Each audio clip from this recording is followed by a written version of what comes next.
আসসালামু আলাইকুম। দর্শক, স্বাগত জানাচ্ছি শিল্প, সাহিত্য ও সাংস্কৃতিক বিষয়ক সাপ্তাহিক অনুষ্ঠান অন্তর্দৃষ্টি ভাবনা অনুষ্ঠানে। সাথে আছে আমি জিবিএম রুবেল আহমেদ। গান হৃদয়ের কথা বলে, আত্মার সাথে মিশে চলে। গান মানুষের মনের খোরাক। সুন্দর কথা ও সুর মিশে একটি পরিপূর্ণ গান সৃষ্টি হয়। দর্শক, আজ আমন্ত্রণ জানিয়েছি এমন একজন গীতিকার, যিনি বাংলাদেশ বেতারের লিস্টেড একজন গীতিকার এবং যার অসংখ্য দেশাত্মবোধক ও আধুনিক গান রয়েছে। যার কণ্ঠে আমরা গান শুনি, তাকে আমরা সবাই চিনি। কিন্তু এইসব গানের পিছনে যারা নেপথ্যে কাজ করে বা নেপথ্যের কারিগর, তাকে আমরা কয়জনই বা যাব না।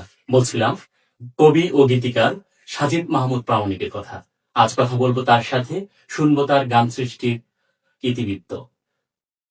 কেমন আছেন? হ্যাঁ, ভালো আছি। তুমি কেমন আছো? জি আছি, আলহামদুলিল্লাহ। সুপ্রিয় দর্শক মন্ডলী, আজকের এই অনুষ্ঠানের প্রথমেই বিনম্র শ্রদ্ধা করে স্মরণ করছি আমাদের জামালপুরের গর্ব ও অহংকার, স্বনামধন্য গীতিকার বীর মুক্তিযোদ্ধা নজরুল ইসলাম বাবুকে। আজ আপনাকে আমন্ত্রণ জানিয়েছি, আপনার গান লেখার পিছনে গল্প আমরা জানবো। তো আপনি এই গান লেখালেখি কিভাবে শুরু হয়েছে? আমি মূলত প্রথমে কবিতা লিখতাম, ছড়া লিখতাম। আমার কবিতা তখন অনেক জাতীয় পত্রিকা ম্যাগাজিন আসতো। কিন্তু হঠাৎ মনে হলো যে আসলে বর্তমানে যে বড় বড় কবি জীবদ্দশায় আছে আর কি এখনো, বিশেষ করে শামসুল রহমান তখন বেঁচে ছিল, আল মাহমুদ ছিল। আমার মনে একটু সাসপিশন হলো যে এই কবিতা লেখা দিয়ে গিয়ে যাওয়া অনেক কঠিন হবো।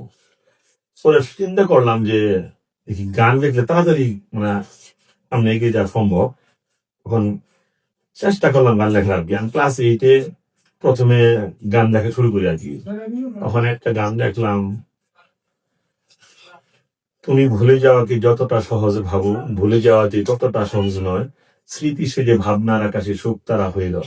এই গানটা প্রথমে কেসেটে বাণীবদ্ধ হয়ে যায় 1997 বা 99 সালের দিকে এসএম শরতের 1 ফোঁটা বিষ কেসেট।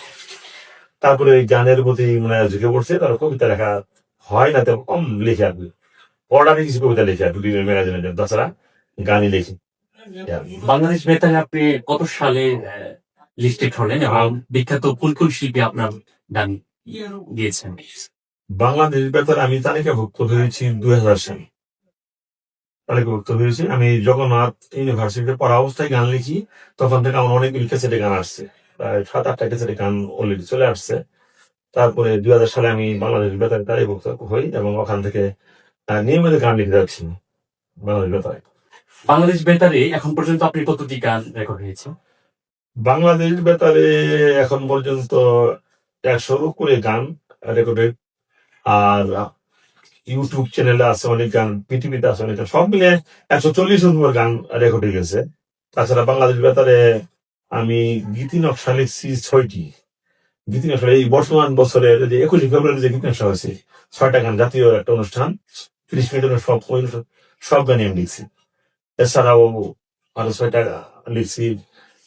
তৃতীয় দিবসের গীতি নকশা আমি লিখেছি, আশুরার 2টা গীতি নকশা আমি লিখছি, পহেলা বৈশাখের গীতি নকশা আমি লিখছি, তারপর ঈদ উল ফিতরের গীতি নকশা লিখছি।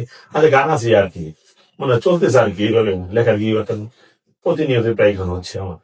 অনেক শিল্পী আপনার গান করেন, তার মধ্যে বিখ্যাত কয়েকজনের নাম বলি। বিখ্যাত শিল্পীর ভিতরে আপনার আছে বাংলাদেশের জীবন্ত কিংবদন্তি শিল্পী এখন যাকে বলা হয় সৈয়দ আব্দুল হাদি আমার গান করেছে, মোহাম্মদ রফিকুল আলম, লিনু বিল্লা, শফি মন্ডল, মণি কিশোর।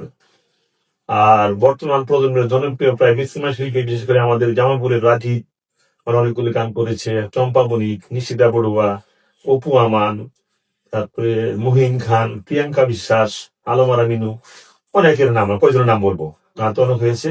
বর্তমান প্রজন্মের যারা জনপ্রিয় শিল্পী প্রায় সবাই আমার গান করছে, আর পুরাতন যারা আছে তো আছেই আর কি। এইভাবে আমি লেখালেখি চালিয়ে যাচ্ছি আর কি। নতুন প্রজন্ম এই রেডিও থেকে বা লেখালেখি থেকে অনেকটাই পিছিয়ে আছেন। আপনি নতুন প্রজন্মকে লেখালেখিতে কিভাবে দেখছেন? নতুন প্রজন্মের বিষয়গুলো তারা খুব তাড়াতাড়ি জনপ্রিয় হতে চায়, এটা তাদের একটা নেগেটিভ সাইড, দোষ। এখন একটা জায়গাতে স্থিতিশীল হতে বা প্রতিষ্ঠিত হতে তাকে কিছু বেসিক নলেজ জানা দরকার, কিন্তু তারা সেটা শিখতেই চায় না। গান লিখতে গেলে বা কবিতা লিখতে গেলে প্রথম যে হাতে করে তাকে ছন্দ শিখতে হবে, কিন্তু তারা ছন্দ নামই জানে, অনেকেই জানে না। আর অনেকেই ভাবে ছন্দ হয়তো বা শেষে অন্তর যে মিল দেয় শেষে, তারা মনে করে অন্তর মিলতে মনে হয় ছন্দ, আসলে ছন্দ তো অন্তর মিল না। তাহলে আমাকে প্রথমে কাজ হলে আমাকে ছন্দ শিখতে হবে এবং ভালোভাবে শিখতে হবে। ছন্দ শিখলে পরে সে ধীরে ধীরে একদিন প্রতিষ্ঠা পাবে, নিশ্চিত। আর ছন্দ না শিখে হয়তো বা সাময়িক জনকে হইতে পারে, কিন্তু সে স্টে করবে না। ছন্দ তাকে শিখতেই হবে। নতুনদের কথা মানে প্রতি আমার হলো, প্রথমেই লেখার আগে আগে ছন্দ শিখতে হবে এবং বেশি বেশি বই পড়তে হবে এবং গঠনমূলক বই, যেগুলি অনেক রিনাউন্ড রাইটাররা লিখছে, ওনাদের বই পড়লে। বিশেষ করে গান লেখার ক্ষেত্রে, কবিতা লেখার ক্ষেত্রে যদি একটা বইয়ের আমি সাজেস্ট করি, সেটা হলো কবি আবিদ আনোয়ারের সহজপাঠ, ছন্দের সহজপাঠ বইটি একটা নিত্য প্রয়োজনীয় পড়া, এবং এটা ভালোভাবে পড়লে সেই ছন্দ সম্বন্ধে তার কোনো আহ অজানা কিছু থাকবে না। আর গান লেখার ক্ষেত্রে একটা বই আছে মোহাম্মদ রফিকুজ্জামানের, বাংলা গান ও রচনা কৌশল শুদ্ধতা। এই বইটা পড়লে মোটামুটি তার যে দুর্বলতা সে কাটিয়ে উঠতে পারবে। গান নিয়ে শুধু ভবিষ্যতে আপনার পরিকল্পনা? আমার ভবিষ্যৎ পরিকল্পনা সুনির্দিষ্ট না, যতদিন বেঁচে আছি লেখা চালিয়ে যেতে চাই। লেখা চালিয়ে যাব, যতটুকু দিতে পারি দেশকে লেখা চালিয়ে যাওয়ার। কবিতাকে কিছু বলেন এবং আপনার স্বরচিত কবিতা শুনতে চাই। যদিও কবিতা এখন খুব কম লেখা হয়, আর কবিতা আবৃত্তি তো করতেই পারবো না, একটু পাঠ করার চেষ্টা করি আর কি। আমার লেখা একটি কবিতা আমি পাঠ করার চেষ্টা করছি। কবিতার নাম হলো মূলত আমরা নিজেকেই ভালোবাসি। মূলত আমরা নিজেকেই ভালোবাসি, যতই বলি না কেন মুখে মুখে, কাজী সর্বদা অন্যের দুঃখে। আসলে এসব কথার কথাই, নিজের স্বার্থে অটুট সবাই, আপন বৃত্তে অবশেষে ফিরে আসি। মূলত আমরা নিজেকেই ভালোবাসি। নানা ছলে নানা কথা বলে বলে ভাসি কারো জন্য চোখের জলে। আসলে এসব মিছে অভিনয়, ভাঙে না কেউ তো কারো সঞ্চয়। মায়াবিনী ছলাকলা চলে 12 মাসি। মূলত আমরা নিজেকেই ভালোবাসি।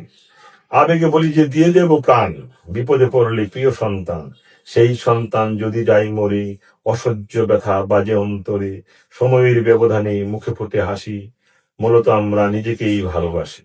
নিজের স্বার্থ দিয়ে অঞ্জলি, অন্যের বাগানে ফুটাই কলি। এমন কজন আছে এই ভবে, থাকলেও পারলৌকিক লোভে। নিজের স্বার্থে সকলে বাজাই বাসি। মূলত আমরা নিজেকেই ভালোবাসি। বাহ, খুবই চমৎকার। ধন্যবাদ আপনাকে আমাদের এখানে সময় দেওয়ার জন্য। দর্শক, দেখতে দেখতে আমাদের সময় ঘনিয়ে এলো। আবারও কথা হবে আগামী সপ্তাহে নতুন কোনো বিষয় নিয়ে, নতুন কোনো অতিথির সাথে। ততক্ষণ ভালো থাকুন, সুস্থ থাকুন এবং নিরাপদ থাকুন। আল্লাহ হাফিজ।